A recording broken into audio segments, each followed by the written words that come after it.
कुरुक्षेत्र की उस रणभूमि पर जहां धर्म और अधर्म का महासंग्राम हो रहा था, एक ऐसी कहानी लिखी जा रही थी जो समय के साथ अमर हो जाएगी। यह सिर्फ युद्ध नहीं था, यह था मानवीय भावनाओं का वह महाकाव्य जिसमें प्रतिशोध, पीड़ा और अनंत संघर्ष की गूंज थी।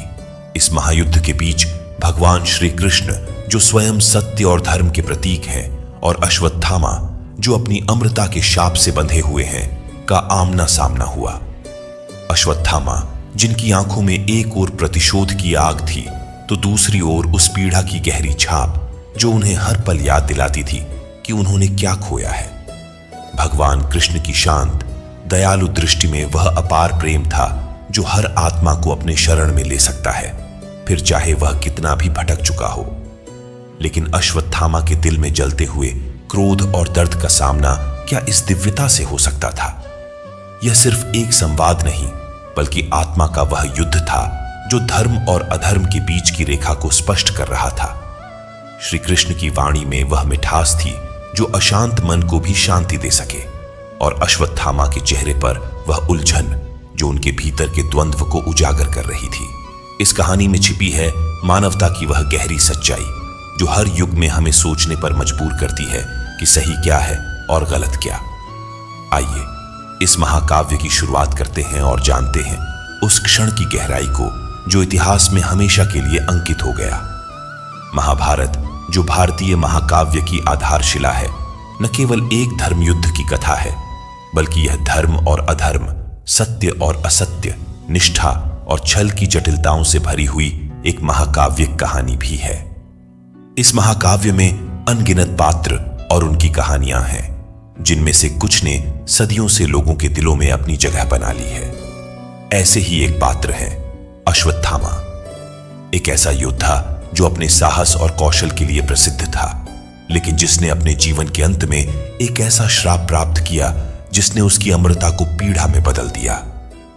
अश्वत्थामा गुरु द्रोणाचार्य और कृपि के पुत्र थे। उन्हें अपने जन्म से ही दिव्य शक्तियां प्राप्त थीं। अश्वत्थामा का जन्म अपने माथे पर एक दिव्य रत्न के साथ हुआ था जिसे शिवलिंग कहा जाता था। यह रत्न उन्हें शक्ति और सुरक्षा प्रदान करता था।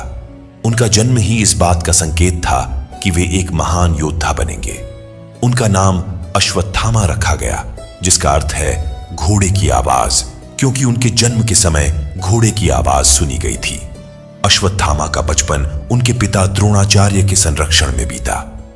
द्रोणाचार्य, जिन्हें महाभारत के सबसे महान गुरुओं में गिना जाता है, ने अश्वत्थामा को बचपन से ही युद्ध कला में निपुण किया। वे अपने पिता से बहुत प्रेम करते थे और उनके सम्मान और प्रतिष्ठा के लिए किसी भी हद तक जा सकते थे। महाभारत के युद्ध के समय अश्वत्थामा कौरवों की ओर से लड़ रहे थे। वे अपने पिता के आदेश का पालन करते हुए युद्ध में शामिल हुए थे। उनका युद्ध कौशल और वीरता युद्ध के दौरान कई मौकों पर सामने आई। वे न केवल एक महान योद्धा थे, बल्कि एक कुशल रणनीतिकार भी थे। अश्वत्थामा ने कई महत्वपूर्ण क्षणों में कौरवों की सेना को प्रेरित किया और उन्हें विजय के मार्ग पर बनाए रखा। लेकिन अश्वत्थामा का दिल युद्ध के परिणामों से दुखी था। उन्हें अपने पिता की मौत का गहरा सदमा लगा था। उनके पिता द्रोणाचार्य, जो कौरवों की सेना के सेनापति थे, की हत्या की गई थी। द्रोणाचार्य को यह जानने के लिए धोखा दिया गया कि उनके पुत्र अश्वत्थामा की मृत्यु हो चुकी है। इस धोखे ने द्रोणाचार्य को युद्ध में अपनी हथियार डालने पर मजबूर कर दिया और इसी मौके का फायदा उठाकर धृष्टद्युम्न ने उनका वध कर दिया। अपने पिता की मृत्यु से अश्वत्थामा का हृदय जल उठा। वे प्रतिशोध की आग में जलने लगे और उन्होंने पांडवों के वंश को समाप्त करने का संकल्प लिया। उनके लिए यह व्यक्तिगत हो गया था। अश्वत्थामा ने अपने पिता की मृत्यु के लिए पांडवों को जिम्मेदार ठहराया और बदला लेने की ठान ली। युद्ध के 18 दिन जब कौरवों की हार सुनिश्चित हो गई थी, अश्वत्थामा ने दुर्योधन के आदेश पर पांडवों की सेना पर रात में हमला करने का निर्णय लिया। अश्वत्थामा ने कृपाचार्य और कृतवर्मा के साथ मिलकर पांडवों के शिविर में प्रवेश किया और निहत्थे पांडवों के पुत्रों का वध कर दिया। इस घटना को उपप्लव्य की हत्या के नाम से जाना जाता है। जब पांडवों को अपने पुत्रों की हत्या की खबर मिली तो वे शोक में डूब गए। उनकी आंखों में अश्रुओं की धारा बहने लगी और उनके दिलों में प्रतिशोध की आग भड़क उठी। वे अश्वत्थामा की इस नृशंसता का बदला लेने के लिए तत्पर हो गए। श्री कृष्ण, जो पांडवों के मार्गदर्शक और सखा थे, ने अश्वत्थामा के इस कृत्य को अत्यंत घृणास्पद माना। उन्होंने अश्वत्थामा को तुरंत दंडित करने का निर्णय लिया। जब अश्वत्थामा को इस बात का एहसास हुआ कि उनके जीवन पर खतरा मंडरा रहा है, तो उन्होंने अपनी रक्षा के लिए ब्रह्मास्त्र का प्रयोग किया। लेकिन अश्वत्थामा के इस कृत्य ने स्थिति को और भी गंभीर बना दिया। ब्रह्मास्त्र, जो कि एक महाविनाशक अस्त्र था, का प्रयोग तब किया गया जब उसका कोई प्रतिकार नहीं था।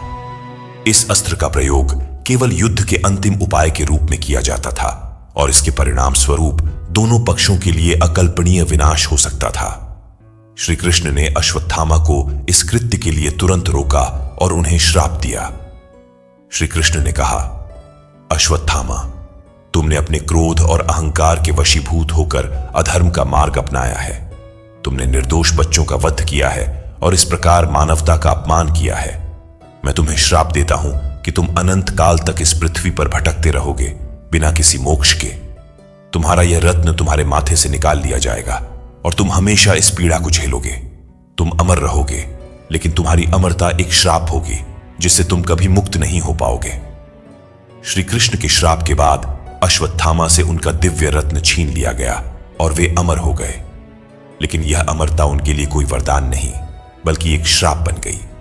उन्हें अनंत काल तक भटकने का श्राप मिला।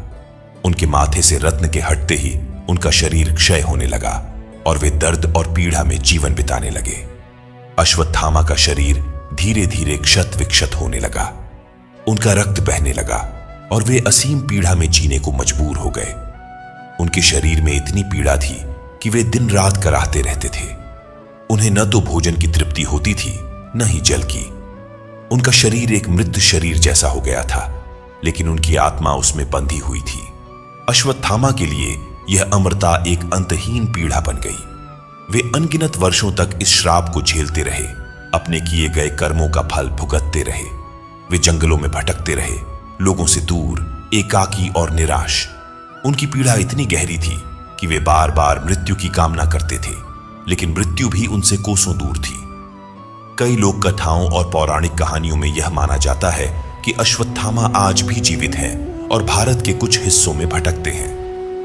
कई लोगों का यह दावा है कि उन्होंने अश्वत्थामा को देखा है और उनके माथे पर एक घाव देखा है जो कभी ठीक नहीं होता। कुछ कथाओं के अनुसार अश्वत्थामा हिमालय के जंगलों में या किसी अज्ञात स्थान पर तपस्या कर रहे हैं ताकि उन्हें श्री कृष्ण के श्राप से मुक्ति मिल सके। वे आज भी अपने कर्मों का प्रायश्चित करने के लिए इस पीड़ा को झेल रहे हैं। अश्वत्थामा की कहानी हमें यह सिखाती है कि क्रोध, प्रतिशोध और अहंकार हमें किस प्रकार विनाश के मार्ग पर ले जा सकते हैं। अश्वत्थामा, जो एक महान योद्धा थे, अपनी धैर्यहीनता और प्रतिशोध की भावना के कारण श्रापित हो गए। उनकी अमरता, जो एक समय में वरदान हो सकती थी, उनके लिए सबसे बड़ा श्राप बन गई। यह कहानी हमें यह भी सिखाती है कि हमें अपने कर्मों के परिणामों के प्रति सतर्क रहना चाहिए। हमारे द्वारा किए गए हर कर्म का फल हमें अवश्य भुगतना पड़ता है, चाहे वह इस जन्म में हो या अगले जन्म में। अश्वत्थामा की पीड़ा हमें यह भी सिखाती है कि आत्मिक शांति और धैर्य जीवन में अत्यंत महत्वपूर्ण है। यदि अश्वत्थामा ने अपने क्रोध पर काबू पाया होता और धर्म के मार्ग का पालन किया होता, तो उनकी अमरता एक वरदान होती, न कि एक श्राप। अश्वत्थामा की कहानी महाभारत के महाकाव्य का एक अभिन्न हिस्सा है। यह कहानी हमें न केवल युद्ध और उसकी विनाशकारी शक्तियों के बारे में बताती है, बल्कि यह भी दिखाती है कि कैसे मानव भावनाएं, क्रोध, प्रतिशोध और अहंकार हमारे जीवन को प्रभावित कर सकती हैं और हमें विनाश के मार्ग पर ले जा सकती हैं। अश्वत्थामा की कहानी केवल एक पौराणिक कथा नहीं है, बल्कि यह आज भी हमारे जीवन में गहरे अर्थ रखती है। यह कहानी हमें यह सिखाती है कि हमारे जीवन में भावनाओं का नियंत्रण कितना महत्वपूर्ण है। अश्वत्थामा, जो एक महान योद्धा थे, अपनी भावनाओं के वशीभूत होकर अधर्म का मार्ग अपनाते हैं और अंततः उन्हें इसका भारी मूल्य चुकाना पड़ता है। आज के युग में जब हम तेजी से बदलते समय में जी रहे हैं, यह कहानी हमें यह सिखाती है कि क्रोध और प्रतिशोध के बजाय धैर्य और सहनशीलता का महत्व कितना अधिक है। अश्वत्थामा की कहानी यह भी दिखाती है कि कैसे हमारे द्वारा किए गए कर्मों का परिणाम हमें हर समय भुगतना पड़ता है। चाहे हम इसे अभी देखें या भविष्य में, हमारे कर्मों का प्रभाव अवश्य होता है।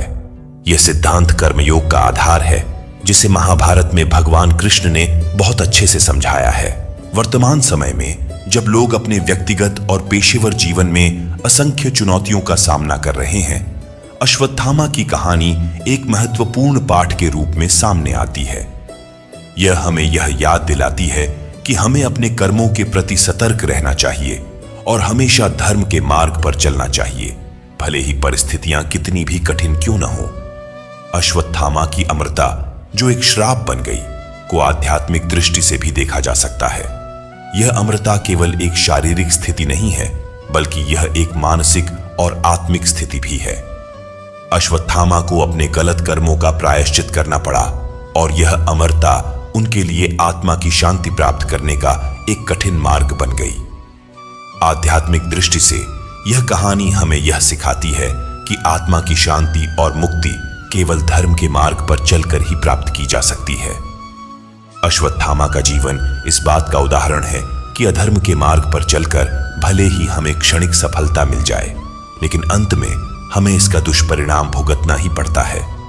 यह कहानी हमें यह भी सिखाती है कि हमें अपने जीवन में हमेशा सत्य और धर्म का पालन करना चाहिए, चाहे स्थिति कितनी भी कठिन क्यों न हो।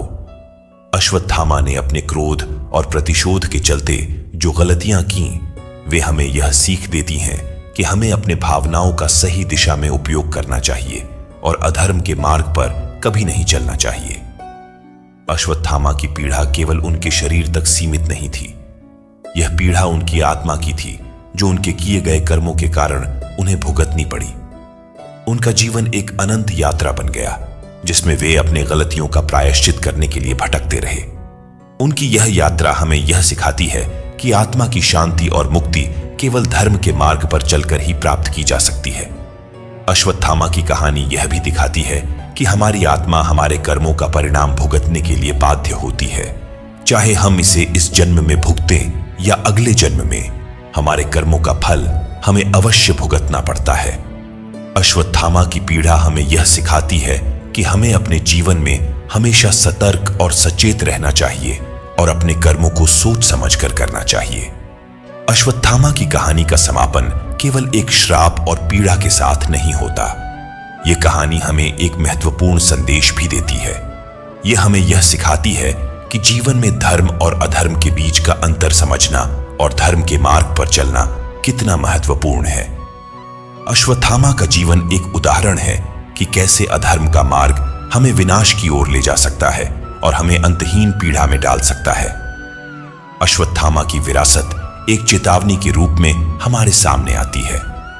यह कहानी हमें यह याद दिलाती है कि हमें अपने जीवन में हमेशा सत्य, धर्म और न्याय का पालन करना चाहिए और अधर्म के मार्ग पर कभी नहीं चलना चाहिए।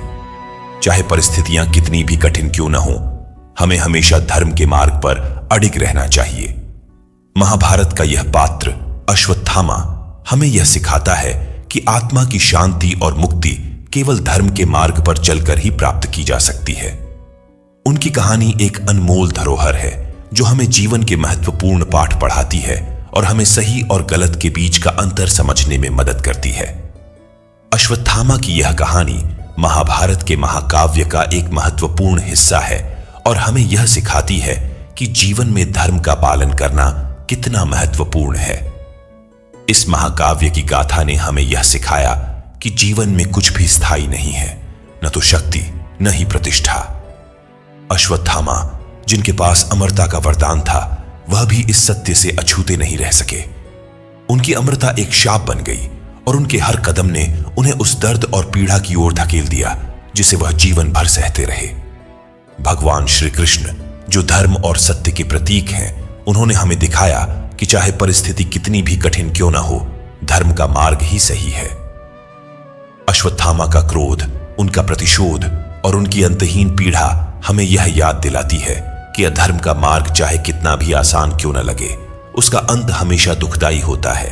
यह कहानी सिर्फ एक योद्धा की नहीं है, यह हर उस व्यक्ति की कहानी है जो अपने जीवन में सही और गलत के बीच की लड़ाई लड़ रहा है। अश्वत्थामा का संघर्ष हमें यह सिखाता है कि हमें अपने निर्णयों को ध्यान से लेना चाहिए, क्योंकि वही निर्णय हमारे भविष्य को आकार देते हैं। जैसे ही यह गाथा समाप्त होती है, हमें अपने भीतर झांकना चाहिए और यह सोचना चाहिए कि हम किस दिशा में जा रहे हैं। क्या हम धर्म के मार्ग पर हैं या कहीं भटक गए हैं? इस सोच के साथ हम अपने जीवन को बेहतर बना सकते हैं और उन गलतियों से बच सकते हैं जो हमें अश्वत्थामा की तरह जीवन भर का दुख दे सकती है। धर्म की राह पर चलना कठिन जरूर है, लेकिन यही वह मार्ग है जो हमें सच्ची शांति और मुक्ति की ओर ले जाता है। आइए इस कहानी से प्रेरणा लेते हुए अपने जीवन को धर्म और सत्य के मार्ग पर चलाने का संकल्प लें।